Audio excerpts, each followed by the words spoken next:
حضرت سلطان باہو رحمتullah تعالی علیہ کے ایک خادم ہوئے ہیں، ان کا اصل نام امیر بابا لکھا ہے بعض جگہوں پہ، لیکن ان کو کدن میاں، کڈن میاں، بڈھے میاں کئی ناموں سے یاد کیا جاتا ہے۔ بڑے درویش تھے، صاحب حضوری آدمی تھے۔ اکثر لوگ دم درود کرانے آتے تھے ان کے پاس۔ بزرگوں کے پاس لوگ آتے ہیں، اللہ کے بندے دعا کرتے ہیں تو اللہ خیر فرما دیتا ہے۔ آج کل کا زمانہ نہیں، اب تو دکانداری ہے نا، ٹوکن چلتے ہیں تو اللہ تعالیٰ خیر کرے، حالات بڑے عجیب و غریب ہیں۔ تو ان کے پاس لوگ آیا کرتے تھے دم کرانے۔ انہوں نے نا دور ایک برتن رکھا ہوا تھا، تو کوئی آدمی آتا تو تھوڑا سا اس میں نذرانہ ڈالتا، تو کہتا حضرت جی میرا یہ کام ہے، یہ کر دیں۔ وہ خلیفہ تھے حضرت سلطان باہو کے۔ وہ گردن جھکاتے، تھوڑی دیر کے بعد سر اٹھاتے، کہتے تیرا کام ہو جائے گا۔ صحیح مسلم کی حدیث ہے، نبی پاک نے فرمایا رب اشغاز اکبر لو اقسم علی اللہ لابرہ۔ اللہ کے کچھ بندے ایسے ہیں جو اللہ کو قسم بھی دے تو اللہ ان کی قسم پوری کر دیتا ہے۔ ان کے کپڑے مٹی سے بھرے ہوتے ہیں، پر اللہ کو کہہ دیں تو اللہ کر دیتا ہے۔ حضرت سلطان باہو کے وہ خلیفہ کہتے ہو جائے گا تو ہو جاتا۔ پھر کوئی بندہ آ کے کہتا یہ نذرانہ ڈال دیا ہے تو کام، گردن چکاتے کہتے اپنے پیسے نکال کے لے جا، تیرا کام کوئی نہیں ہونا۔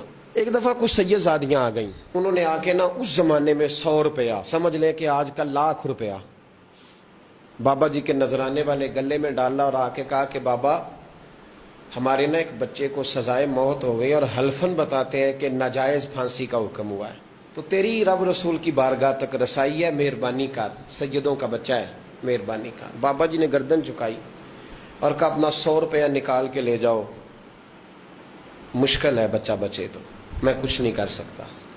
سیدزادیاں تھی، روتی ہوئی لوٹ گئیں۔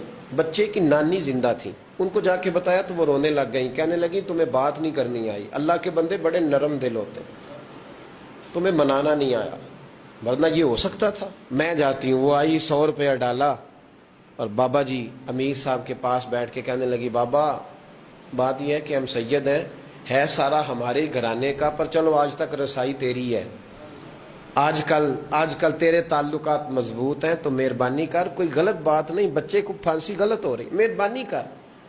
بابا کہنے لگا اماں میرے بس میں نہیں، میں بھی تو اللہ کا کمزور بندہ ہوں نا، مالک کا کمزور بندہ ہوں، کو ضروری نہیں، دعا پہ فضل ہوتا ہے، اگر اس کی مشیت ہو تو پھر بندہ کیا کر سکتا ہے۔ تو اماں یہ کام نہیں ہو سکتا۔ تو اماں رونے لگ گئی، کہنے لگی کوئی نہیں، میں قیامت کے دن حضور کی بارگاہ میں تیری شکایت کروں گی، میں کہوں گی کہ میں نے بتایا تھا میں سید ہوں، اس نے توجہ ہی نہیں کی، میرا کوئی خیال ہی نہیں کیا۔ بابا صاحب فرمانے لگے اماں پیسے نہ نکالنا، جا تیرا کام ہو جائے گا، جا تو ہو گیا تیرا مسئلہ حل ہو جائے گا۔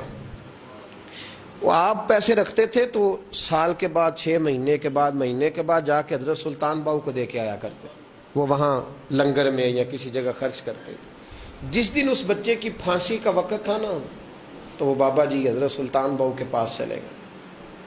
حضرت سلطان باہو کے مزار پہ جو دوست گئے ہیں یا میرے ساتھ گئے ہیں وہ جانتے ہیں کہ گڑھ موڑ سے یوں مڑتے ہیں، آگے دربار ہے، تو گڑھ موڑ پہ حضرت سلطان باہو ان کے استقبال، ان کو وہاں پتہ چل گیا کہ وہ آ رہا ہے۔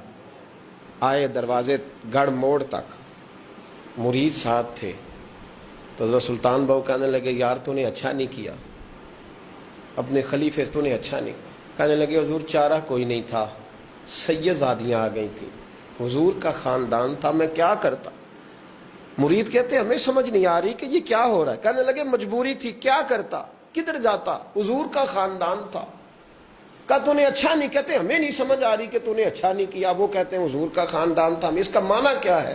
کہتے ہیں تھوڑی دیر گزری، بچہ وہاں سے رہا ہو گیا، حضرت سلطان باہو کے خلیفہ کا انتقال ہو گیا، وہ وصال کر گئے، وصال ہو گئے۔